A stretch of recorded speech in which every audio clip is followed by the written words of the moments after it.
up, y'all? It's your sister Zeze. This is your brother, Afro Elite. And we are here with another episode of For the Culture Podcast. Okay. Make sure y'all like, comment, subscribe, turn on the video, turn on the notifications bell, share, please subscribe to the For the Culture Podcast channel. A sister named Tiffany Haddish. I hope I'm saying her name right. Tiffany Haddish. 2018, she was found unalived in a backyard with some of her suspected white supremacist friends who found her. None of them were charged, no consequences, or anybody was jailed. Nothing happened from that. Unfortunately, they tried to name it a suicide. I think, some type or like of an accident. Accident. Like she fell At off. first, it was an accident. Then when you looked, it was like, okay, it was a suicide. She jumped, and they kind of bounced and forth with that narrative. It was tragic. Of course, it's unsurprising because that is again that's the patterns of the white supremacists from history we learn. However, certain things like that can be prevented, I feel, Tamla, she was the only black woman in this party, okay? Full of white women. Now, something I grew up my daddy was in the nation, my mother, she was with him. She wasn't in the nation, but she was with him, says enough. They don't rock white people, okay? It's like, that was never, I was told white man is devil, we don't fuck with white people, period. You know what I'm saying? So it just... I've never piqued my interest, to have a bunch of group of white female friends in particular, especially because, again, my mother and my father was so adamant on me and my siblings sticking together. We didn't really was pressed for no friends for real anyway. But we still had them, but especially non-black friends. That was something that none of us really kind of indulged in, especially going to a white person's house. Like, that's a little crazy. And spending the night. It's spending the night. I'm going to be honest. My family did not let me spend a night nowhere. Me either. I couldn't spend a night. The only time I was able to spend a night anywhere was my grandma's house. And I really had to think about that. And they were there. I was not allowed to spend a night nowhere. Me either. I'm saying. And there was very few people that could spend a night with us, So, but even that is a way in which we protect our children and we teach them how to go about interacting with other people, other groups. Because matter of fact, a good example, one of my older brothers, they had a friend. They had a white boyfriend, like, not boy boyfriend, a white guy friend, whatever. He gonna look at this like, what? So sorry, didn't mean like that. You know what I mean?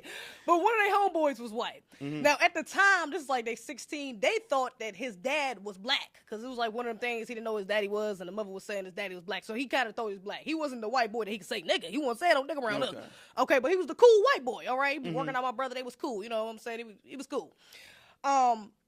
Later on, we find out he's not black at all. He has no black in him whatsoever. He's completely white. But even with them having them, there was always a limited interaction that we had with him. You know what I'm saying? It wasn't like he was at the house, my brother's left, he just in the crib with me and my, you know what I'm saying, siblings, or he talking to my sisters. This is like, we seen a lot more of their other black friends than we did with him. And we was a lot more... The other black friends was more comfortable in our house than he was. You see what I'm saying? And other than him, I don't remember any other white person ever stepping foot, especially my dad. I don't think he ever stepped foot. That was in my mom's house after my parents got divorced.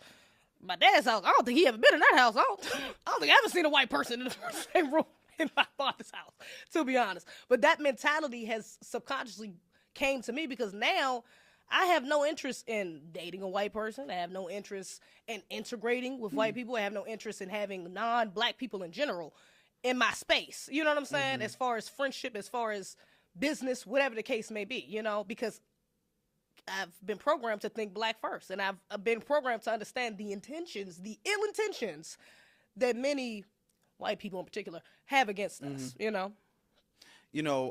every decision that we make is all summed up into our thoughts, beliefs, and values. And, what we do and what we don't do is dependent upon our thoughts, beliefs, and values. The fact that you grew up and your parents taught you the value of black people and blackness and the value of your siblings and being together as a family, the fact that they did that, it developed something in you. So now your thoughts and your beliefs about not just white people, but any non-black people at all, it formed around that, those early stage values that was implemented in the household, So now you don't have your parents looking over your shoulder, telling you who you can't be friends with, what you Right. can't do, who you can't date. You could do what you want to do. But because of the fact that your parents instilled those things early enough, and I'm sure you have your own experiences with non-black people that's kind of made you I do, like, yeah, unfortunately. okay, I always knew that. You know Yeah. what I'm saying? I'm sure you have. But you had that, and you had the reinforcement of your upbringing to say, okay, I recognize this for what it is. Right. I don't have to learn the hard way. Unfortunately, like that sister, when I'm almost 100% sure, and this is not to victim blame, but I'm sure that there were signs that these were not safe people to be around, that she probably could not see or overlooked. And if she had that foundation, if she had that value system from a young age, when she saw any red flag, she would have been like, oh, okay, I'm backing out. Yeah. So this is why in implementing that in the household, in the family structure, early on is very important. Yeah, and you know, a lot of people are scared. You got a lot of scared Negroes, let's just be real, who thinks like living under this illusion of inclusion is what protects the children, you know? And it's like, or snatches away their childhood if you tell them about racism or white supremacy. And let's just be honest, first of all, they cannot have a full-blown childhood anyways under this system, okay? Because under this system, they're not looked at as children. They're not even looked at as human beings, to be honest, as people. So if we allow them to blindly walk through this system, walk through this life, and not understanding the things that are affecting them, the things that are trying to attack them, the things that are trying to influence them, they will, again, it goes right back to just falling into the trap of indoctrination. So we have to tell them, because if we don't tell them, they're going to find out when that white teacher keeps picking on them in class and they can't figure out why. Or why the little white boy keeps calling him a slur or darky or so, you know, some sort of weird racial insult that he can't really understand or completely figure out because he's never heard it before. And especially for women, moreover, even going back to Tamla, you know, women, we deal with catty, shady, you know, just petty nonsense all the time, okay, as women. We do real messy, okay? Now, add in some racism in that, sprinkling anti-black racism, and we got a whole debacle. You know what I'm saying? We got a sister in the backyard that was probably killed, that is now getting marked off as an accident. Yeah. You know what I'm saying? When that can be completely washed away if you just understood their nature. You know, if you just understood the system of which they're benefiting from and that they continue to uphold. Even if we do something less egregious. Tiffany Haddish, not too long ago, this was sometime last year when I reacted to it, but she was on a runway, three other white women. She's the only black woman.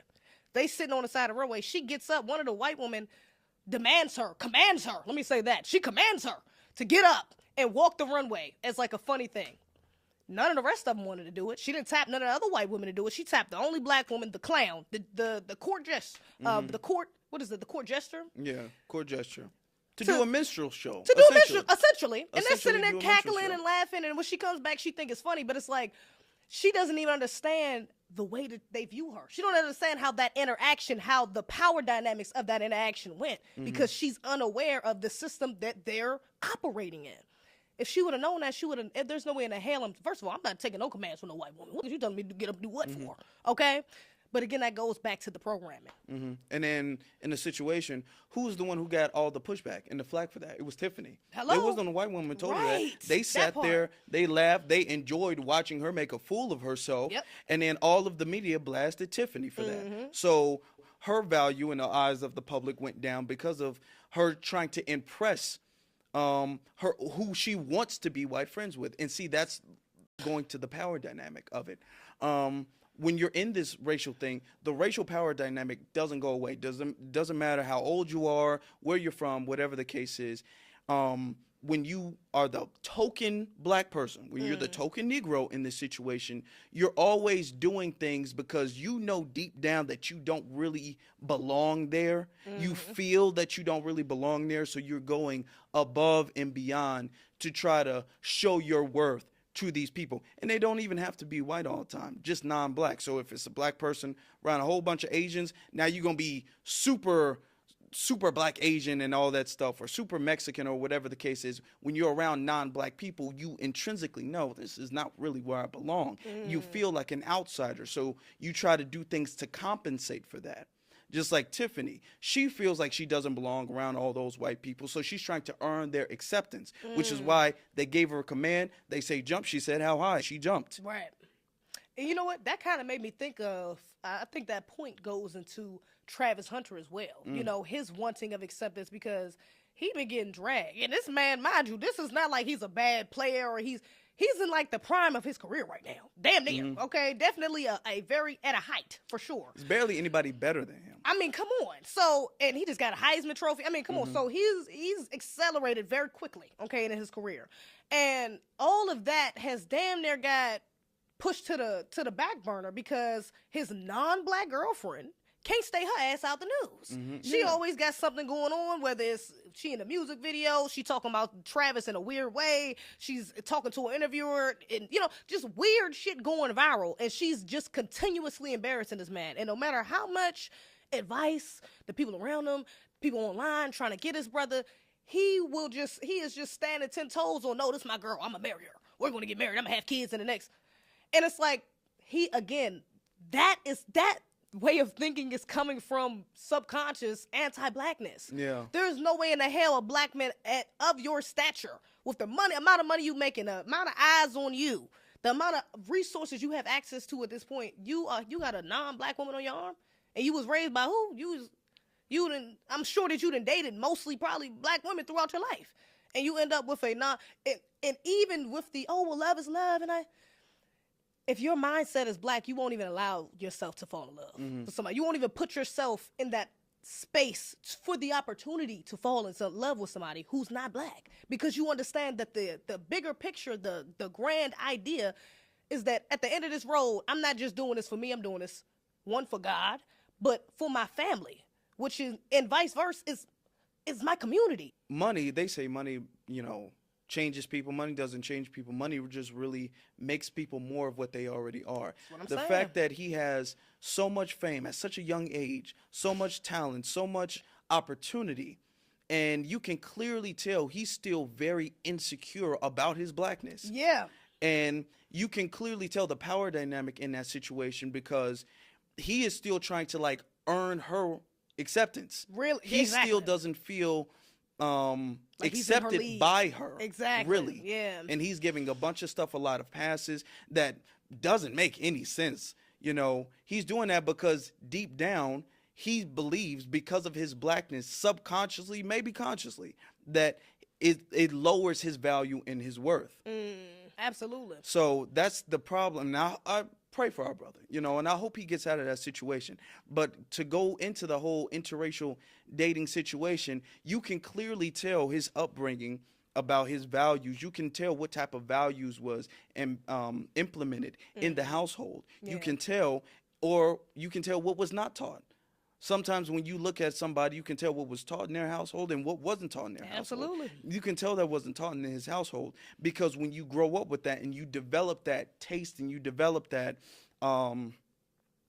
that interest for black people, okay, and you develop a love for yourself, for God, and for the community, you put that before everything else. So every single decision that you make is surrounded by that. That is the core of why you do certain things. So when you go to the store, when you go to a black-owned business, that's because you love the community. Exactly. Okay? Exactly. You know, so when you date somebody, you're doing that with what is in the best interest of black people, what is in the best interest of a black family. How much do you value a black family?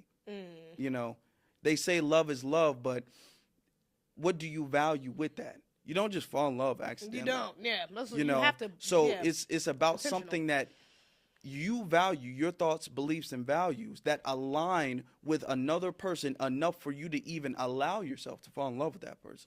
Exactly. And, you know, and you see that play out even with, on the flip side of that, like the brother Cassinet. You know, I ain't the biggest fan of Cassinet. He got his shit. I'm just saying.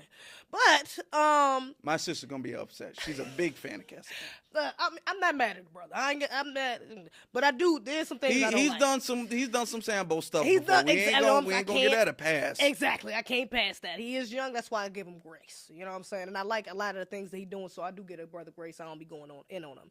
And one thing I do like that he did was he came out publicly with his black ass girlfriend. Okay, she looked, and I'm talking about a phenotypically a brown skin. Like when you look at her, that's a black woman. Okay, not one of these little light skin ambiguous. She might be Puerto Rican, might be whatever the hell. You know what I'm saying?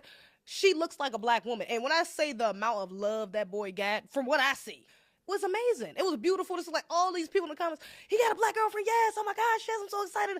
There was so many, especially young people, that were just excited to see that the biggest streamer, you know, the biggest black streamer, the biggest streamer, period. But the biggest black one of that is with a black girl. Now, I don't know if she's black American. He's not black American, so it really don't matter. But the fact that he is with a black woman, and I hope, I mean, I ain't gonna say I hope he married a girl, but because I don't know what they got going on. But I hope that he keeps that energy up, because this is the first female I've seen him with since I've known about him, and it's a black woman. So hopefully the woman he ends up with is a black woman. And again, don't follow him, but the little things that I've seen, he's very close to his mother, and his mom seems like she has a big influence on him. Okay. And I don't want to say she's pro-black, you know, she's a black woman, but maybe she had some influence there that was, even if it wasn't directly, but subconsciously, like, shaping him to want that. You know what I'm saying? To make sure his end goal is that he's with a black woman, especially if he becomes successful, you know? And that's good. Exactly, yeah. That's and good. I think that is a part of it, because he does look out for his friends who are black. You know what I'm saying? Yeah. Like, it seems like the group effort is something he's really into, you know? A really good thing, because I know most of his audience are young. Exactly. He has a very young audience. So when young teenagers, people in their early 20s, late teens, when they see him, you know, with a black woman who's, like you said, not ambiguous, who doesn't look like she could be Mexican, or she could be white, she could be mixed.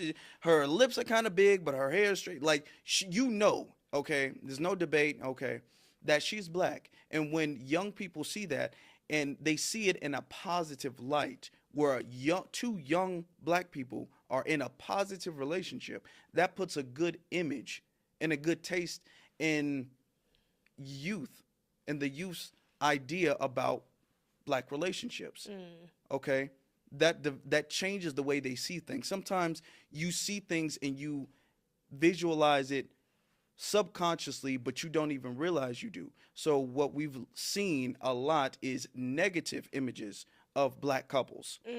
For sure. And subconsciously, we have a stigma to it. And the fact that, and I hope it stays positive. I understand all relationships have ups and downs, but the fact that they're like that and they show positivity in the forefront, that creates a positive image of young black couples. And the key word is young too. Right. Yeah. Yeah. Because we need that with the young, especially because those are the ones that's really, it's the next generation, you know, those are the ones that's really focused on that marriage. And, you know, like we focus on that, but this is about to be their spotlight. You know, they about to take our shine from being in the forefront of those conversations. You know what I'm saying? As far as dating, should I say, we'll be moving on to marriage, hopefully. Okay. I ain't trying to be all this dating shit. We'll move on to marriage. The next generation is going to be moving into, you know what I'm saying, seriously dating in adulthood, you know? And so seeing them guys only 23, seeing them make those moves, I love that. You know, I hope that the rest of his team has similar agendas, you know? But overall, I do think there has to be a general census within your household, even if you don't identify as pro-black, even if you don't, whatever the case may be. There has to be a general census that we don't give the benefit of the doubt to non-black people. Assume the worst. That's what I think it should be. I think that should be a base at the foundation of teaching when you're interacting with those outside your group. Assume the worst. Because that's the safest way to go about it. Not to mean that they are going to do the worst. Sometimes they might be good, but we're not risking it, okay? So try to keep it in family, and even those within your family, be careful. Because we are victims of white supremacy, and this is, you know, unfortunately, we have been divided and conquered. So in order for us to fight back against that, we have to be honest about our situation. We have to be honest about those that are around us and who we interact with and those we are connected to, you know? But I think that's all. This was a great little... It was. 1, 2. I love to see it. Make sure y'all leave your thoughts in the comments below. Please subscribe to the For the Culture Podcast. Follow me, A to Z TV, Zeze Rants on TikTok, X, Instagram, all that. Follow your brother AfroElite on YouTube. Main thing, make sure you subscribe. Follow me on Instagram, AfroElite. Follow me on Twitter or X, whatever you call it, all right? The AfroElite. And TikTok, AfroElite. Make sure that you guys subscribe to this channel, the For the Culture channel, all right? Thank you. Lord have mercy. I'm thirsty as hell. Peace. We out. You were just... I'm dead.